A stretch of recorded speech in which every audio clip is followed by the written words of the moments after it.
Hello there you guys, welcome to one of my videos.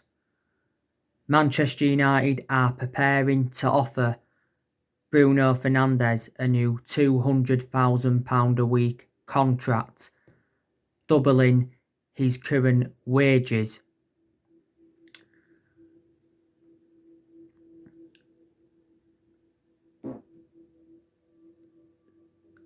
Bruno Fernandes at the moment is on £100,000 a week.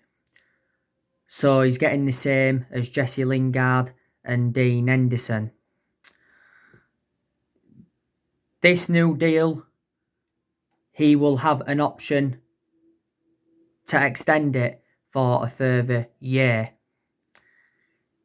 He is 11 months into his 4.5-year deal that he did sign when we signed Bruno Fernandes back in January. Bruno Fernandes has scored 22 goals and he's provided 14 assists in 37 games for Manchester United. And not so long ago, he won Player of the Month for November. He has won that quite a few times. Bruno Fernandes has been at Manchester United now for almost a year. We paid £47 million for him from Sporting Lisbon back in January. He has created more chances than any other player in the Premier League this season. He's our best player and he's the best signing we have made since Alex Ferguson's retirement.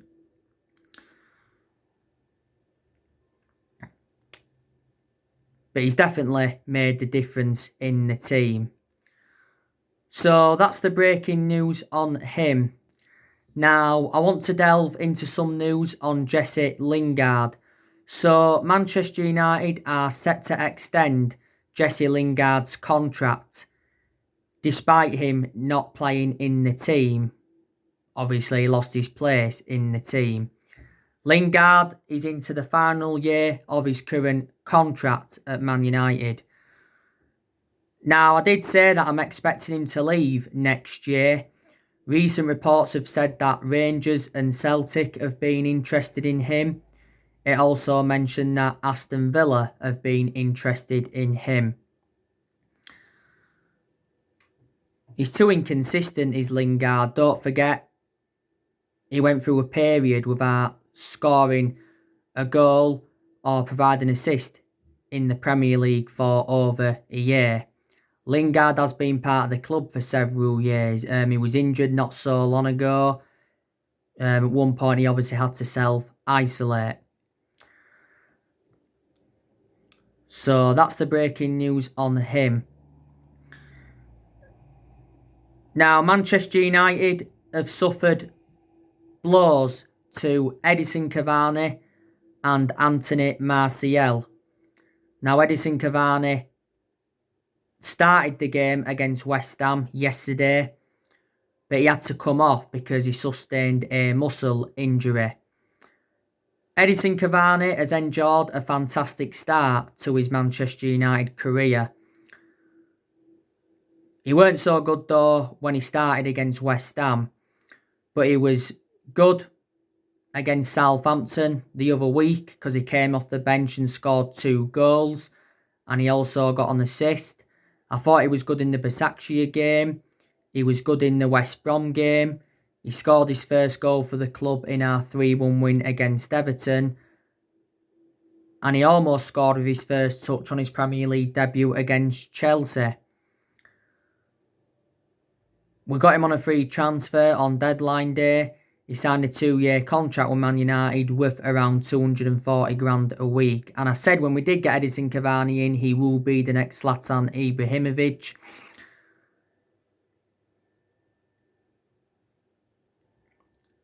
He did recently say that Edinson Cavani is facing a 3-match ban. That's minimum, for a racist comment that he'd put on social media. And the FA have been investigating the social media post. As far as I'm aware, they have not yet made a decision. But Solskjaer said prior to the game against PSG that Edison Cavani has apologised for what he did.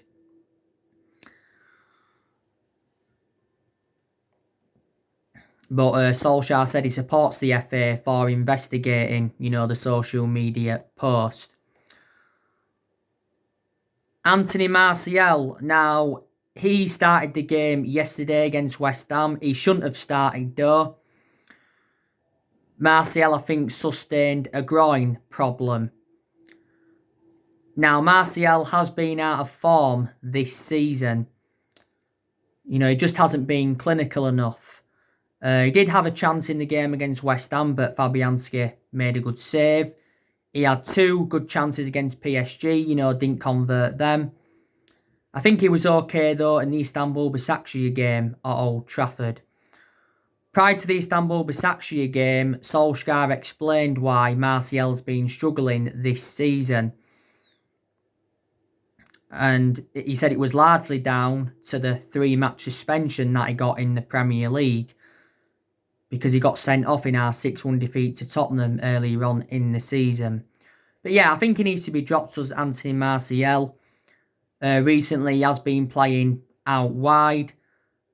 Last season a lot he was playing centrally because Solskjaer was the one that gave Anthony Martial that number 9 shirt.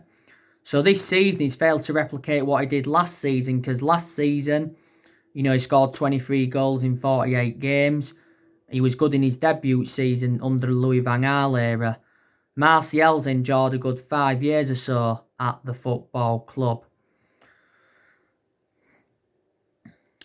So it's now saying that Cavani and Anthony Martial could be doubts for the game against RB Leipzig on Tuesday.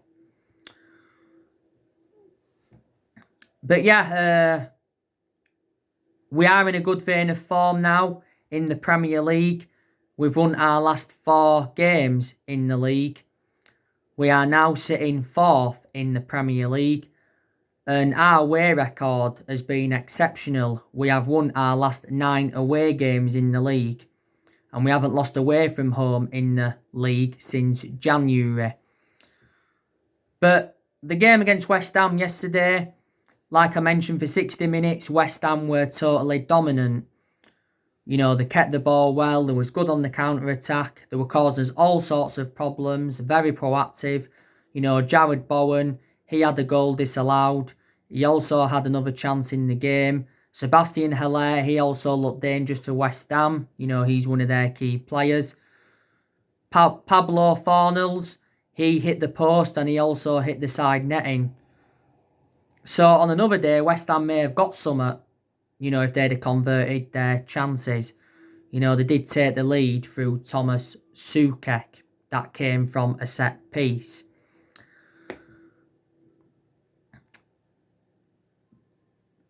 But I think Ole Gunnar Solskjaer's subs changed the game completely. When Fernandes and Rashford came on, that was it. Van der Beek obviously came off. I think Van der Beek maybe should have stayed on. That game yesterday was Van der Beek's second start for Man United in the Premier League. But after 60 minutes, we came into the game. Obviously our equaliser came from Paul Pogba. It was a lovely goal. I think it was like 25 yards out. There was a lot of controversy regarding the Paul Pogba goal, because obviously West Ham fans and David Moyes himself said, the ball was out of play when Dean Henderson kicked it out, for the build-up to Paul Pogba's goal. I thought it was very, very tight, to be honest with you. VAR did intervene. Fernandes got the assist for Pogba's goal.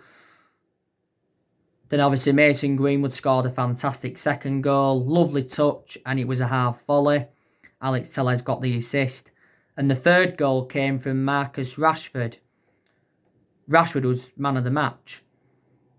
It was a lovely chip over Fabianski. Rashford also hit the post, so he should have had another goal.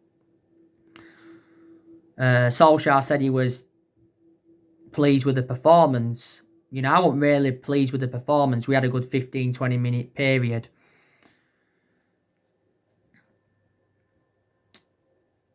And it was our first win at the London Stadium since 2017. But it was good to see us bounce back from that 3-1 loss against PSG. West Ham are a top team, but, they have been in form. Prior to the game yesterday, they'd won their last 3 games in the league. And Moyes, in his second spell at West Ham, has done a pretty good job. Got to credit him for that. He weren't so good in his first spell, though, with West Ham. Yesterday Moyes was reuniting with Manchester United. David Moyes is a former Manchester United manager. He only endured, was it, around 8.5 months with us. We finished 7th under the David Moyes era. That's the lowest we've finished in the Premier League era. Moyes did good at Everton. He endured 11 years with them. He was at Sociedad and Sunderland as well. He was very, very poor there. So now our focus is on the game on Tuesday night against RB Leipzig. It is away from home. It's at the Red Bull Arena, Leipzig. We need to have a draw or win the game to qualify for the knockout stages of the Champions League. We've won 3 games out of 5 so far in the group. We beat RB Leipzig 5-0 at Old Trafford. Marcus Rashford had scored a hat-trick, and the other goals came from Mason Greenwood and Anthony Martial. So that's one of our biggest wins under the Ole Gunnar Solskjaer era. But I think the game on Tuesday night is going to be totally contrast to the one at Old Trafford. RB Leipzig have got one of the best young managers in the world in Julian Nagelsmann. Now, it said a few weeks ago that we was interested in him. Leipzig are doing well this season in the Bundesliga. They are sitting second. They recently drew 3-3 with Bayern Munich. Last season, they got to the Champions League semi-finals, and I think they finished 3rd last season in the Bundesliga. And they have got some good players. They've got that Dani Olmo. They've got Yusuf Poulsen. They've got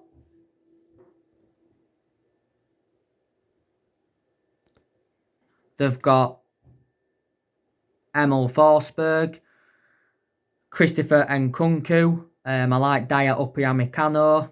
Man United have been linked with him quite a few times. I also like that Marcel Sabitzer. RB Leipzig have got quite a few injuries. They've got Benjamin Henrichs out. They've got Hartmann out. They've got Hwang out. They've got Konrad Laimer out. And they've got Klosterman out. But maybe some of them will be available for RB Leipzig on Tuesday. We obviously haven't got Fred available for the RB Leipzig game because Fred got sent off in the 3-1 defeat to PSG. Fred had received 2 yellow cards. He was lucky not to be sent off in the first half for the headbutt on Paredes, and he got the second yellow card for the challenge on Ander Herrera. To be fair though, Fred did win the ball, but Fred shouldn't have been sent off because Solskjaer should have taken Fred off at half-time. So it was an awful decision from Solskjaer to not take him off at half-time in that game. Fred didn't play against West Ham. Solskjaer explained why, because he's resting him for the Manchester City game next week. That's a big game for Manchester United. He will make some changes, I think, from the West Ham game. Luke Shaw, he's been out with a hamstring injury, but he is now close to returning. Rashford's just come back from a shoulder problem. David De Gea now, he's got a knee injury. I don't know how severe, though, his knee injury is. The other week, he sustained a knee injury in our 3-2 win against Southampton. It happened when David De Gea attempted to save James Ward-Prowse's free kick and he banged his knee on the goalpost. So there you go.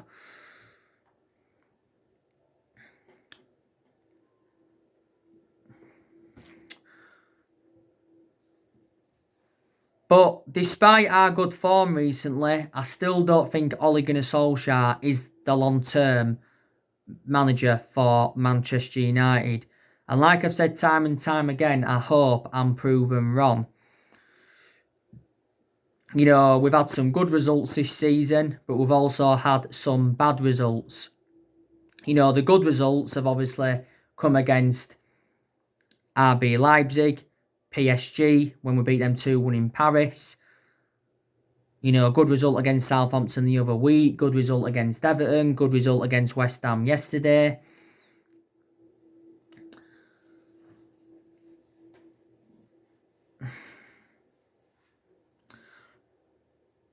But we've also had some very bad results. You know, the bad results came against Palace when we lost to them on the opening day of the season 3-1.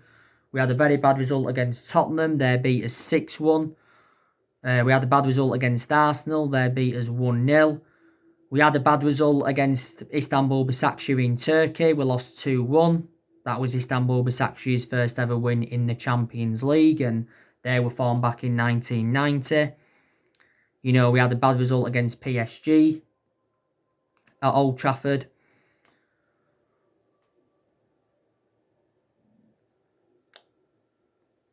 Our home form is definitely a concern. We've lost 4 games at Old Trafford this season. We've only won 2 games at Old Trafford, I think, this season. That was the win against West Brom in the league. And obviously we're beating RB Leipzig 5-0 at Old Trafford. We have been enjoying our worst start at Old Trafford for around 50 years.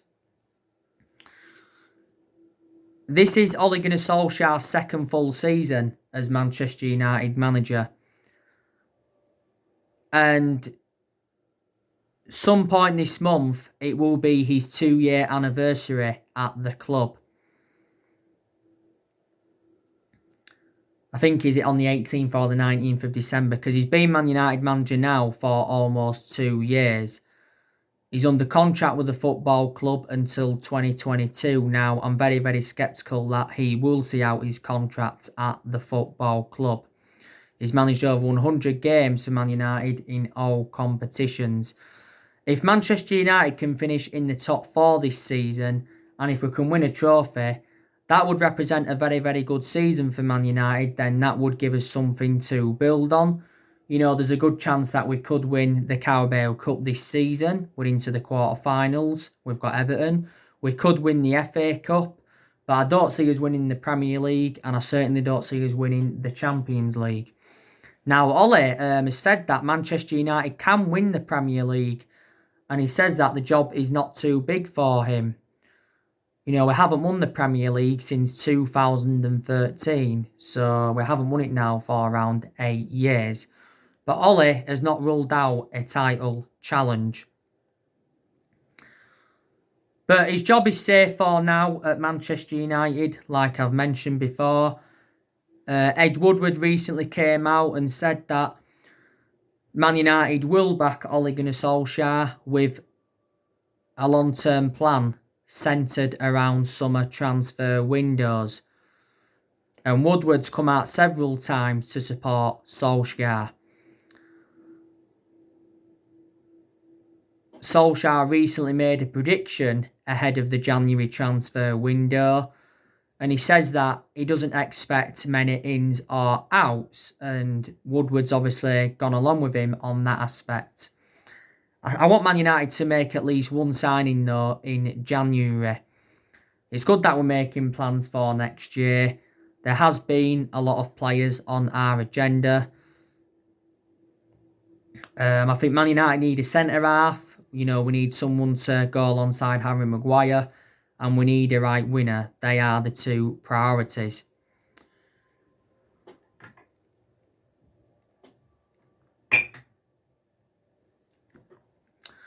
Obviously, we're going to get rid of players next year because there's still deadwood in the squad that we do need to get rid of.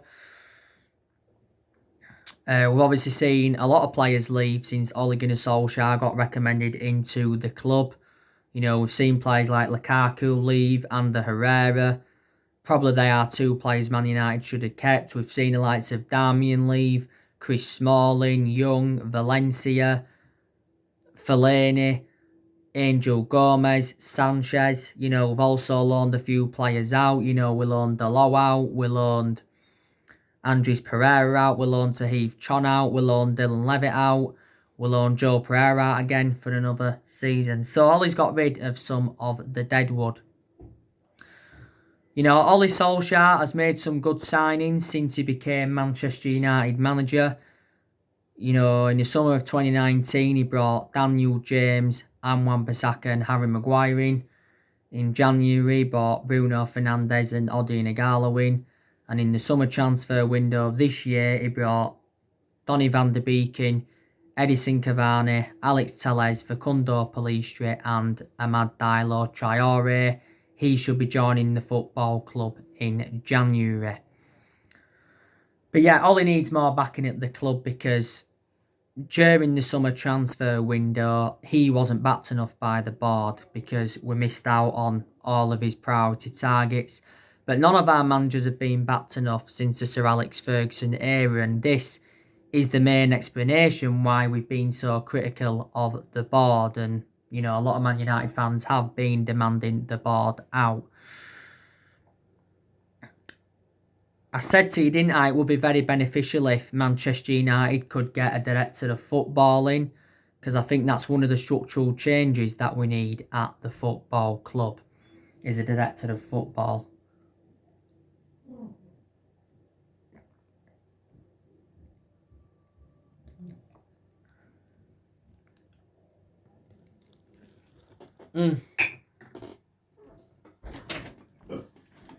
Oh yeah. I got you. What are you doing? No, just come back from shopping. Some air in place.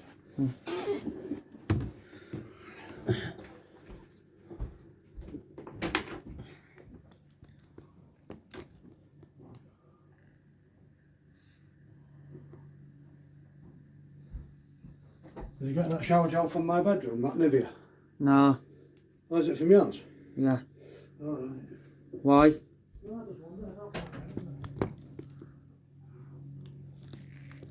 No, it's supposed to shower like that.